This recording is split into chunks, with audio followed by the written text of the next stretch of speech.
And Kevin, we are just getting word from U.S. figure skating that in a statement from them that several members of the figure skating community are believed to have been on board that regional jet flying from Wichita, Kansas to Washington, D.C. There was the U.S. Figure Skating Championship wrapped up on the 26th in Wichita. We believe that there was a development camp following that may have just wrapped up, and it may have been figure skaters from that development camp who were on board that flight which collided with the helicopter. We've also heard from the Russian news agency TASS that a Russian figure skater and coach who are apparently married were also on board that flight.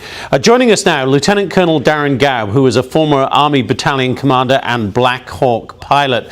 Lieutenant Colonel Gaub, thank you for being here. Tell me a little bit about, from your experience as a Black Hawk pilot, as I understand it, they have been on visual flight rules, Colonel. How does that impact the things that you see and do in a nighttime flight like that? Yeah, Jonathan. Well, first of all, being in a helicopter like that, you're nearly always operating close to the ground, especially around DC, within 200 feet or so of the ground. And as has already been mentioned, the potential for that having been deviated from to have climbed to a further higher altitude may be a significant point if proven to be a fact. Now, operating under visual flight rules versus instrument flight rules. The instruments, you're listening to an air traffic controller who is telling you what altitude to hold, what heading to hold, and really guiding you through the skies. And your life is in their hands, and you're operating under some procedures, but you're also operating under basically the ability to be directed on almost everything you do. Visually, that specific airfield, of course, and I've flown over it myself, you're operating off of mostly communications and procedures. Those are the two things that struck me the most when I saw at least the video that we've seen so far tonight.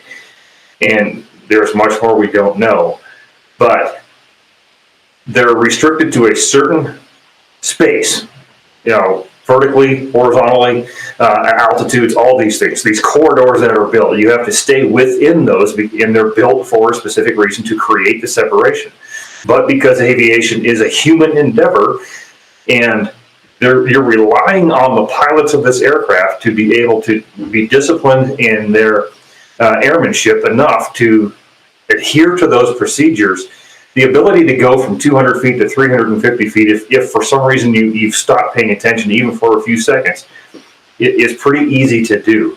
So that's one of the concerns I have. The second one would be the communications with air traffic control, be they radar or tower or both. What were they said? What were they told about the aircraft's location? Could they see it?